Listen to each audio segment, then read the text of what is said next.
네, 안녕하세요. 바이블텔링 루아입니다. 오늘 이 시간에는 2강 믿음의 조상 아브라함과 언약의 아들 이삭에 대해서 강의를 시작할 건데요. 지금 이 시간에는 아브라함 이야기 전체의 구조에 대해서 살펴볼 겁니다. 어, 먼저 A, 셈의 후손인 아브라함이 등장을 하고요. B, 아브라함의 아버지 데라의 족보가 나옵니다. 그래서 아브라함이 셈의 후손이라는 것을 이 족보에서 확인할 수가 있는 거고요. C.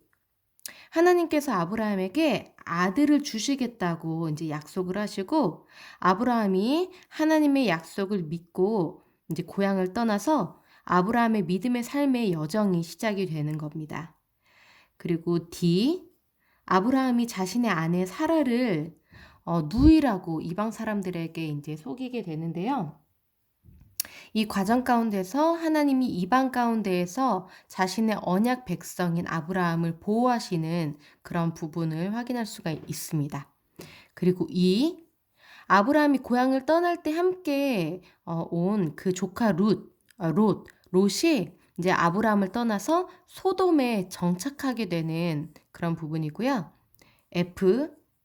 아브라함이 자기 조카 롯이 이제 사로잡혀갔다는 소식을 듣고 그 소돔과 롯을 구하려고 군사적으로 개입을 하는 부분입니다. 그리고 여기가 이제 G와 G 다시 여기가 가운데 부분으로서 핵심적인 부분인데요. 하나님께서 아브라함과 언약을 맺으시는 부분이 G입니다. 하나님께서 아브라함에게 아들과 땅에 대한 약속을 주시면서 정식으로 언약을 체결하고요. 여기에서 하나님께서 아브라함이 준비한 그 재물을 아브라함이 다 쪼갰는데 그 사이로 횃불이 지나가는데 이것은 하나님께서 이 언약을 스스로 지키시겠다는 피의 언약을 맺으시는 거거든요. 이 언약 이후에 이스마엘이 태어나는데 아브라함의 아내 사라가 자신의 여종인 하갈을 통해서 자신의 남편이 아들을 얻도록 하는데 그래서 태어난 아들이 이스마엘입니다. 이스마엘이 태어나고 한 10여 년이 지났을 때 14년 뒤에 이삭이 태어나게 되는데 이삭이 태어나기 1년 전에 하나님께서 다시 아브라함을 찾아오셔서 언약을 다시 한번 말씀하시는 부분이 G 다시거든요. G와 G 다시가 이제 대조가 되고 있는데요. 여기에서는 아브라함이 하나님께서 아브라함에게 언약에 합당한 그런 태도로 보이도록 요구한 게 바로 할례거든요. 여기서 할례는 남자의 그런 하체, 성기 부분을 이제 포피를 베는 그냥 언약 의식이에요. 쥐에서는 하나님께서 재물을 쪼갠 사이로 지나가시면서 스스로 피의 언약을 맺으셨는데 쥐 다시에서는 아브라함이 자신의 포피를 베고 모든 자기에게 속한 집안 남자들에게 그 할례를 시킴으로써 아브라함이 피의 언약을 맺는 거죠. 주에서 하나님께서 말씀하셨던 행하셨던 언약 의식에 대해서 아브라함이 십수년 뒤에 자신도 그 언약에 응답하면서 피의 언약 할례를 통해서 피의 언약으로 반응하면서 언약이 체결이 되는 거예요. 정식으로. 그래서 1년 뒤에 이 이후에 이삭이 태어나게 되죠. 아브라함이 소돔과 롯을 구하려고 중보기도로 개입을 하는데요. 이것은 F에서 아브라함이 롯을 위해서 군사적으로 개입을 했던 것과 상반됩니다. 그러니까 하나님께서 아브라함에게 롯이 살고 있는 소돔을 심판하시겠다고 알려주시고 아브라함은 롯을 위해서 그 소돔과 자신의 조카 롯을 위해서 소돔 고모라를 위해서 이제 중보기도로 개입을 하는데 결국에는 하나님께서 그 소돔과 고모라를 심판하실 수밖에 없게 되죠. 그래서 이에서는 롯이 소돔에 정착했었는데 이 다시에서는 롯이 소돔을 탈출하게 됩니다. 이것이 그 아브라함이 롯을 위한 중보 기도를 했기 때문에 하나님께서 천사를 보내셔서 롯을 탈출하게끔 하시죠. 소돔을 위한 그 아브라함의 중보는 이루어지지 못했지만 소돔은 심판을 받을 수밖에 없게 되었지만 하나님께서 아브라함을 생각하셔서 그 중에서 롯을 하나님께서 탈출시켜 주신 겁니다. 자, D 다시에서는요. 아브라함이 사라를 누이라고 속이는 부분이 나와요. 이것은 아까 D에서 아브라함이 사라를 누이라고 속인 부분이랑 똑같은 상황이 벌어진 건데요. 역시 하나님이 이방권에서 언약 백성을 보호하시는 그런 부분인데 D와 T 다시가 똑같지만 상황은 똑같지만 달라진 게 있습니다. D에서는 그 이방 왕이었던 바로 애굽 왕 바로가 그 아브라함의 아내를 취하려고 했던 거였거든요. 그때는 여기 D에서는 하나님께서 그것을 막으시고 이 사라가 아브라함의 아내라는 것을 바로 왕에게 알리셔서 사라를 취하지 못하도록 막으시는데 그래서 바로가 아브라함을 불러서 사라를 다시 되돌려 보내거든요. 그런데 뒤에서는 그 과정에서 쫓겨나게 돼요. 여기서 떠나라고 아브라함에게 이제 책망을 하면서 그 바로가 사라를 데리고 떠나라고 하면서 사라를 판 대가를 아브라함이 받습니다. 바로가 돈을 주는 거죠. 그런데 다시에서는요. 똑같은 상황인데 여기서는 블레셋 아비멜렉이 사라를 취하려고 했던 거거든요. 하나님께서 그것을 막으셔서 아브라함의 아내이기 때문에 너가 건들지 말라고 말씀하시는 상황까지 모든 것들이 비슷한 상황인데 여기에서는 아비멜렉이 아브라함을 책망하고 쫓아내는 게 아니라 여기에서 거주할 수 있도록 허락을 해줘요. 그리고 그것에 대한 대가를 아브라함에게 주는 것이 아니라 사라에게 그 보상을 해줍니다. 대가를 주는 게 아니라 보상을 해준다는 거예요. 그 부분이 D와 D 다시에서 달라지게 되는데 이 차이점에서 우리가 확인할 수 있는 거는 이방 가운데에서 아브라함의 위치가 좀 더 하나님의 보호 안에서 견고해졌고 존중을 받게 되었고 보호를 받게 됐다는 것을 확인할 수가 있어요. 그리고 C 다시에서는 아까 C에서는 아들의 탄생을 약속해 주셔서 아브라함의 믿음의 삶의 여정이 시작이 되는데 C 다시에서는 하나님이 약속하셨던 것처럼 아브라함의 아들이 탄생했습니다. 이삭이 태어난 거고요. 그 약속의 성취가 되었고요. 아브라함의 믿음의 삶이 절정에 이르게 돼요. 아들이 태어났는데 하나님께서 그 아들을 나에게 바치라고 요구를 하시면서 시험을 하시는데 아브라함이 그 시험에 통과하게 돼요. 믿음을 통해서. 하나님께서 아브라함의 믿음이 견고하다는 것을 보시고 인정하시고 기뻐하셔서 아브라함에게 복을 주시는데 여기서 아브라함의 믿음의 삶의 절정에 이르게 되는 부분을 확인할 수가 있고요. 그리고 B에서는 아까 아브라함의 아버지인 데라의 족보를 저희가 확인했는데 B 다시에서는 아브라함의 형제인 나홀의 족보가 나오거든요.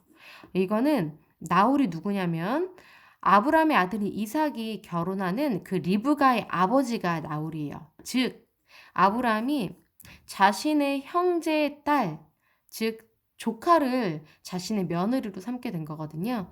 이것은 가나안 땅에서 살던 아브라함이 가나안 여자들 중에서 자신의 며느리를 취한 게 아니라 자신의 동족, 자신의 형제, 그러니까 셈의 후손들 중에서 가나안의 그 조상이 함이잖아요.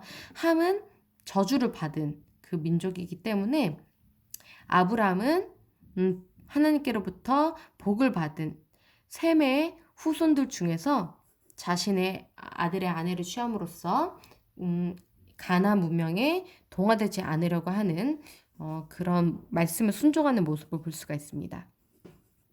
A 다시에서는요. 가나안의 후손인 해족 속에게 땅을 사고 후손을 이어가는 아브라함에 대한 내용입니다. 아까 A에서는 셈의 후손인 아브라함이 등장했었는데 A 다시에서는 그 셈의 후손인 아브라함이 가나안 땅, 그러니까 셈의 후손인 아브라함이 함의 후손인 가나안의 땅을 약속을 받고 여정을 시작한 거잖아요. 근데 A 다시에서는 그 가나안의 후손인 헷 족속에게 땅을 사는 거예요. 그리고 그 땅에서 후손을 이어나가게 되는 거죠. 그래서 하나님의 약속이 성취되어 가는 그 시작이 여기서 볼 수가 있어요. 이 땅은 아직 아브라함에게 주어진 게 아니었어요. 이 모든 과정들 속에서는.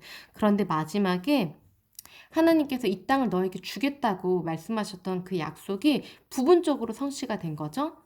그 무덤을 자신의 아내를 매장할 수 있는 그 무덤이 있는 땅을 아브라함이 해쪽 속 그 가나안 사람들에게 정식적으로 매입을 한 거거든요. 이를 통해서 이 가나안 땅을 주시겠다는 하나님의 약속이 부분적으로 성취가 시작이 되었다는 거죠.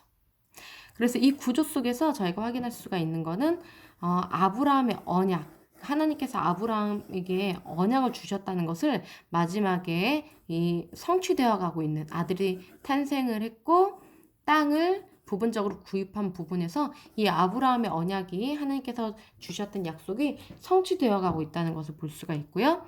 크게 보면은 하나님께서 함의 후손인 그 가나안 민족 그 심판하시겠다고 그 계획하셨던 것들이 셈의 후손인 아브라함을 통해서 그것을 이루고 계신다는 것들을 이 구조 속에서도 확인을 할 수가 있습니다. 자, 그리고 저희가 또 한 가지 구조를 살펴보려고 하는데요. 아브라함의 그 행로를 저희가 다시 한번 다른 구조 속에서 살펴보려고 하는데 1번부터 10번, 11, 19, 20번 총 이제 아브라함의 인생 여정을 20개를 나누어 본 거예요. 그래서 이 왼쪽과 오른쪽이 서로 대조가 되면서 아브라함이 어떻게 변화가 됐는지 그의 믿음의 인생과 그 여정이 상반부와 하반부가 어떻게 대조가 되는지를 살펴보려고 하거든요. 자, 1번 처음에 아브라함의 인생이 하나님의 약속을 따라가면서 시작이 됐잖아요. 가나안 땅에 도착을 했습니다. 그리고 땅과 자손의 약속을 주시는 하나님께 제단을 쌓았어요. 가나안 땅에 도착해서 제단을 쌓으면서 시작이 됐어요. 자, 그리고 이번에서 애굽왕 바로와 사라 사건이 생겼잖아요. 이 사건에서 저희가 아브라함에 대해서 확인할 수 있었던 거는 아브라함의 연약함이에요. 아브라함이 아직 믿음이 연약했기 때문에 그런 자신의 아내를 뺏기는 사건이 발생했을 때에도 대처하지 못했고 오히려 이제 자신의 아내를 아내라고 부르지 못하는 그런 모습을 볼 수가 있었는데 아브라함의 믿음이 연약했다는 것을 볼 수가 있었어요. 그 다음에 자신이 고향에서 떠날 때 함께 왔었던 조카 롯과 결별하는 부분이 이어집니다. 여기서 땅과 자손을 약속해 주셨던 하나님께 제단을 올리면서 그 약속을 계속해서 기다렸어야 됐어요. 기다림의 시간이었고 그 다음에는 전쟁이 벌어지는데 이거는 자신의 그 소중한 조카 롯이 떠나가서 살았던 그 소돔 땅에 이제 전쟁이 일어나서 포로로 끌려갔던 조카 롯을 구출하기 위해서 자신의 병사들, 개인적인 사병들을 데리고 나가서 전쟁이 벌어진 거예요. 그래서 롯을 구출해 와요. 여기서 이제 아브라함에 대해서 확인할 수 있는 거는 의로운 성격이구나. 이것을 저희가 확인할 수가 있고요. 그래서 전쟁에서 롯을 구출해 오고 이제 전쟁에 승리해서 돌아오는 그 아브라함이 살렘 왕, 예루살렘 왕인 멜기세덱 제사장이기도 했는데 이 사람을 만나서 축복 기도를 받아서 자신의 일부를 헌물을 합니다. 바치는 거예요. 그리고 이어지는 기사는 하나님과의 언약이 체결되는 거고요. 이때 이제 정식적으로 아들을 주겠다. 이 땅을 너에게 주겠다. 아들과 땅에 대한 약속을 받는 거죠. 그리고 이어지는 기사에서는 하갈을 통해서 사라의 여종인 하갈을 통해서 아들 이스마엘을 낳게 되었어요. 여기서는 믿지 못함. 이거는 뭐냐면은 막 아들을 주신다는 그 약속을 믿지 못했다. 이게 아니고요. 그 방식에 대해서 분별하지 못했다는 거예요. 그 하나님께서 아들을 주겠다고 약속하시고 난 다음에 그 아내인 사라가 자신의 여종인 하갈을 통해서 아들을 얻으라고 했을 때 그 당시 문화권에서 이게 불법은 아니었거든요. 근데 아브라함은 이것이 하나님의 방법인가 하고 그렇게 행했을 수가 있어요. 그렇기 때문에 그렇게 하갈을 통해서 아들을 얻은 부분에 대해서 뭐 도덕적으로 뭐 신앙적으로 아브라함을 비판할 일은 아니라고 저는 생각을 하고, 하지만 하나님의 방법은 아니었거든요. 하나님이 사라를 통해서 이제 아들을 주실 거였는데 사라를 통해서 주신다고 이전까지는 말씀하진 않으셨었어요. 그렇기 때문에 아브라함이 착각했을 수는 있거든요. 음, 이 부분에서는 믿지 못했다라는 부분이 뭐 아들을 주시기로 한 것에 대해서 불신앙을 가졌다는 게 아니라 분별치 못했다, 이런 부분으로 해석을 하고 싶고요. 이어지는 부분은 언약의 표징 할례입니다. 그래서 하나님께서 이제 할례로 통해서 너의 믿음을 증명해라. 이 가나안 땅에서 너를 구별해라. 이렇게 말씀하셨을 때에 구별을 다짐하면서 할례를 행하죠. 그 이후에 하나님께서 아브라함의 집을 방문하세요. 그래서 하나님에게 아브라함이 하나님인 줄은 모르고 손님 3명이 방문했다고 알았겠죠? 하나님께서 3명의 성인 남자로 이렇게 나타나셨는데 자신의 온 힘을 다해서 그 손님들을 대접을 했어요. 아브라함은 알지 못했지만 하나님을 대접한 거죠. 소돔과 고모라를 하나님께서 심판하실 거라는 것을 아브라함에게 말씀하셨고, 아브라함은 그것을 위해서 중보기도를 해요. 그것을 멈춰달라고 중보기도를 하지만 결국에는 멸절당할 수밖에 없는 상황이 벌어졌죠. 자, 여기까지가 이제 아브라함의 인생의 어떤 상반부인데, 아브라함의 연약함을 확인할 수가 있고요. 아직 연약한 믿음. 그리고 하나님께서 약속으로 해주셨는데 아직 그것을 성취하진 않으시고 아브라함을 지켜보시는 기간, 단련하시는 기간이라고 봅니다. 자, 그러면 이 상반부와 하반부가 이제 아브라함의 인생이 서로 대조가 되면서 아브라함의 인생이 어떻게 변화가 되어 가고 있는지를 저희가 살펴보려고 해요. 그 다음에 이어지는 사건은 그랄 왕 아비멜렉과 사라 사건인데, 아까 2번에서 애굽왕 바로와 사라 사건과 똑같은 사건이에요. 여기서도 아브라함은 연약한 믿음을 보여줬고, 근데 여기서도 연약한 믿음을 보여주긴 하는데 아까 말씀드렸던 것처럼 여기에서는 아브라함이 쫓겨나고 사라를 팔았던 자기 아내를 판 대가를 받아 챙기는데, 여기에서는 오히려 거주를 허락받고요.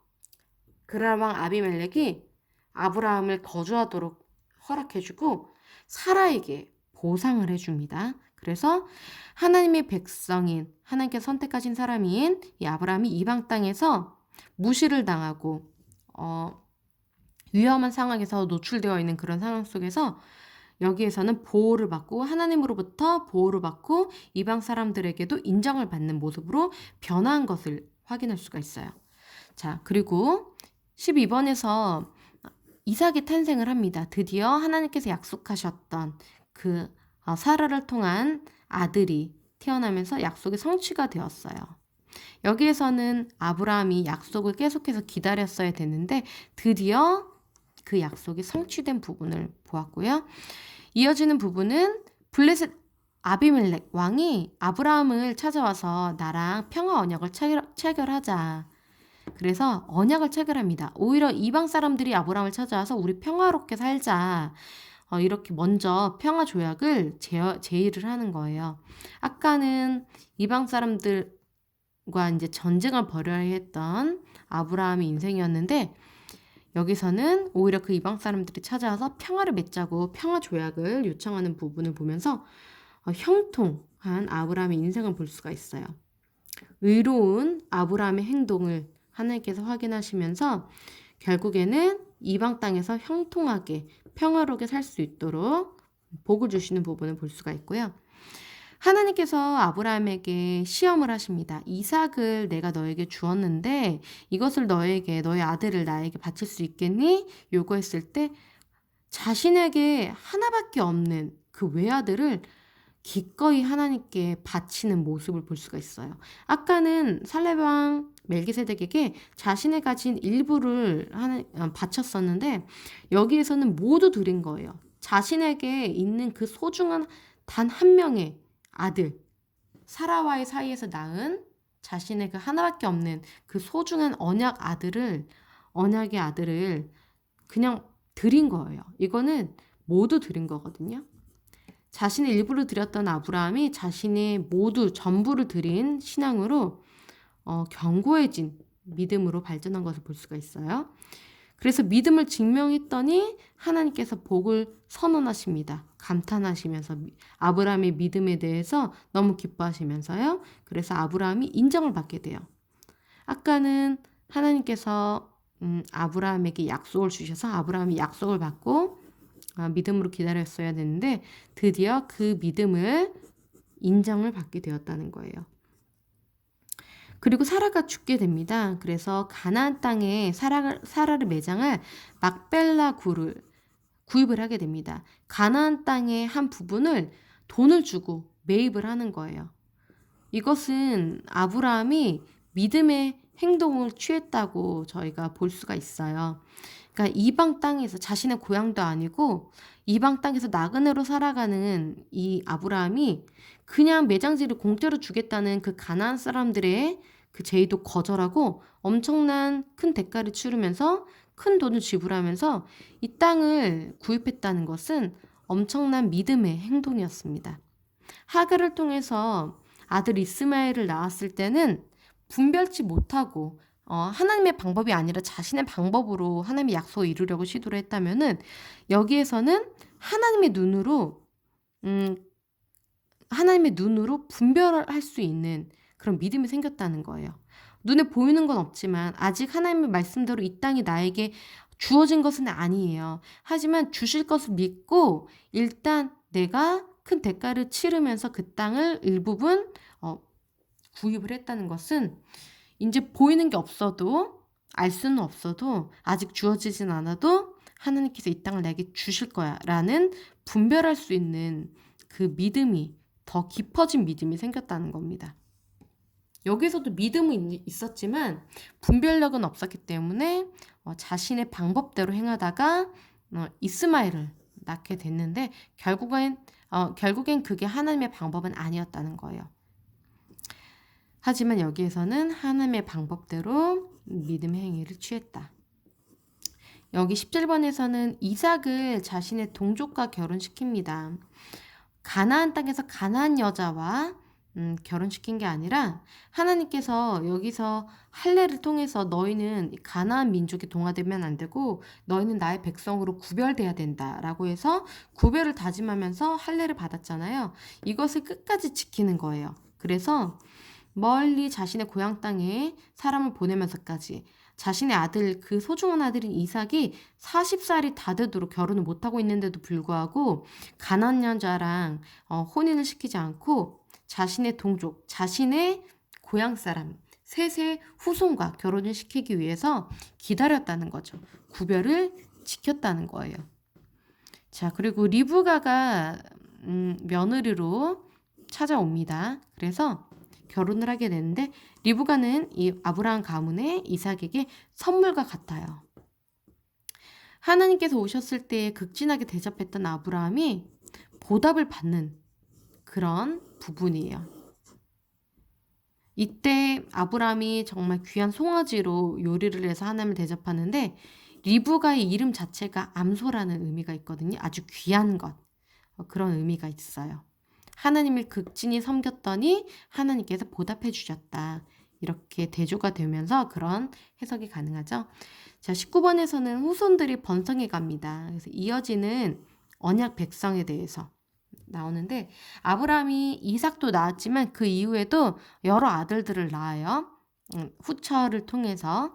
그래서 계속해서 아브라함의 그 후손들이 번성해 나가는데 하나님의 약속이 성취되어 가는 부분들을 볼 수가 있어요. 그리고 복의 통로로서 아까는 멸절하는 이방을 향해서 아브라함이 중보 기도를 했잖아요. 근데 여기서도 마찬가지로 더 확장된 개념으로 복을 받은 아브라함의 후손들이 이 땅에 번성해 나가면서 아브라함이 하나님의 말씀대로 복의 통로로서 계속해서 기능하고 있다는 것을 그것이 성취되어 가고 있다는 것을 확인할 수가 있어요. 그래서 20번에서는 아브라함의 언약을 이어가는 아들 이삭에 대해서 이제 이삭의 이야기가 나옵니다. 그래서 아까 1번에서는 하나님의 약속을 따르는 아브라함이 가나안 땅에 도착해서 땅과 자손에 대한 약속을 주신 하나님께 제단을 쌓았잖아요. 여기에서 이삭도 동일하게 가나안 땅에 계속 거주하면서 땅과 자손에 대한 약속을 주시는 하나님께 제단을 쌓습니다. 아버지 아브라함의 믿음의 삶의 여정을 아들 이삭도 그대로 이어가고 있는 모습을 볼 수가 있어요.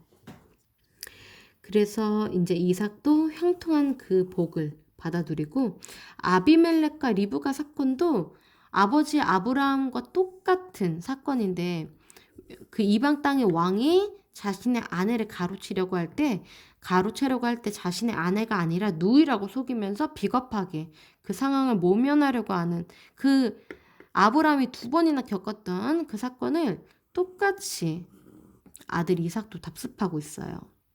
그리고 블레셋 왕이 이삭을 찾아와서 우리 평화 조약을 맺자. 이것도 아브라함에게 이제 그 블레셋 아비멜렉이 와서 똑같이 평화 언약을 맺자라고 이제 찾아왔던 그 사건이랑 똑같이 이삭도 겪게 됩니다.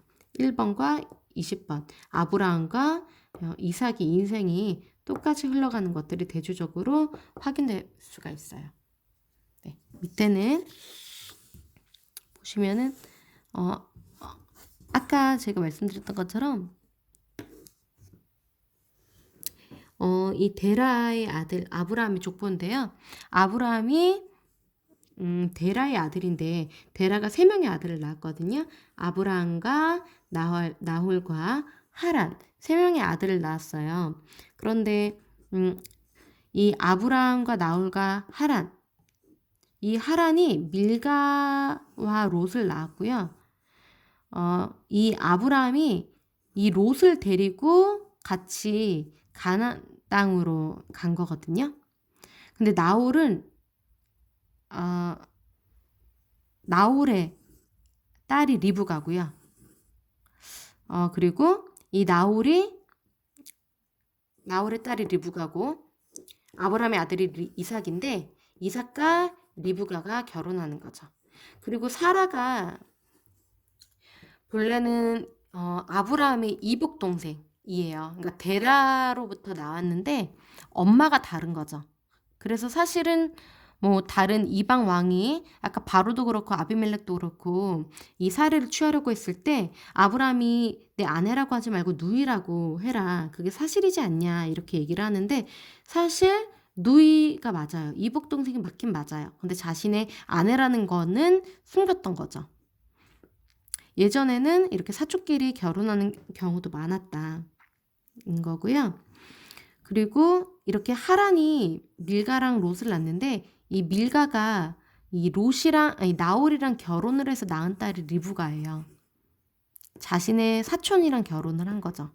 그래서 이 가문이 다 이 데라의 자손들이 이렇게 다른 민족, 가나안 민족과 섞이지 않고 이 안에서 번성해 나가는 모습을 볼 수가 있어요. 그래서 아브라함이 자신의 아들 이삭을 결혼시키려고 했을 때 자신의 고향으로 종을 보내는데 그 종이 이 나홀의 성에 도착을 해서 그때 리브가를 만나는 거예요. 그래서 밀가와 나홀이 결혼해서 낳은 딸인 리브가를 데리고 와서 이삭과 결혼시키는 거죠.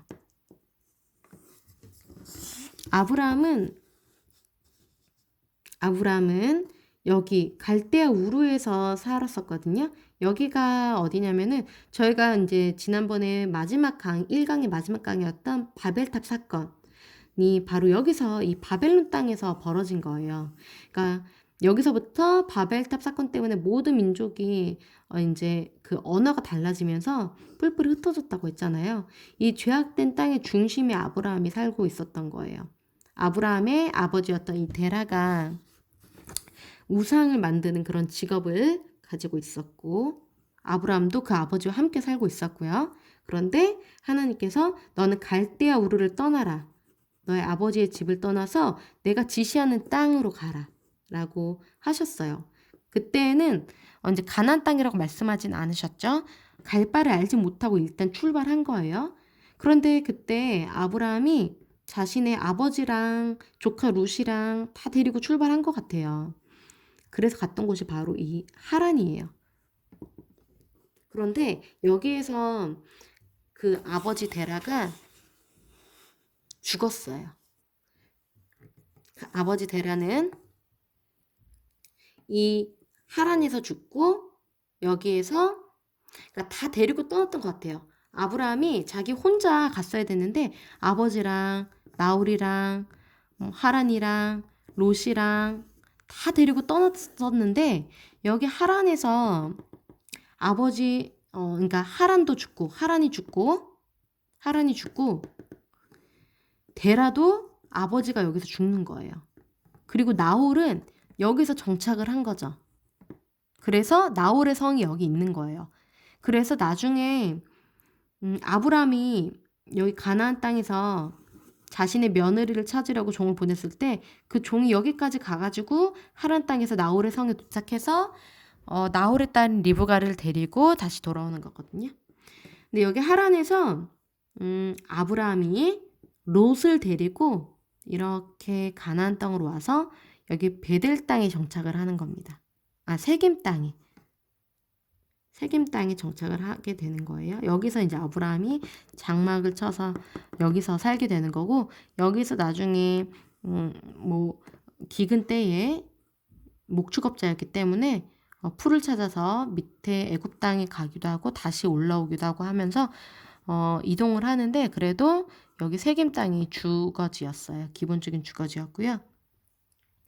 그래서 나중에는 야곱도 자기 형제를 피해서 여기에서 살게 되고, 여기에서 살다가 다시 돌아오게 되고, 이삭의 아내를 찾으려고 아브라함도 자기 종을 여기 이제 하란 땅으로 보내기도 하죠. 네, 일단은 이렇게 오늘은 아브라함의 인생에 대해서 저희가 전체적인 틀을 살펴봤고요. 다음 시간부터 아브라함의 이야기를 처음부터 차근차근 그 내용을 살펴보면서 아브라함의 인생에 일하신 하나님에 대해서 저희가 알아보는 시간을 가지겠습니다. 감사합니다.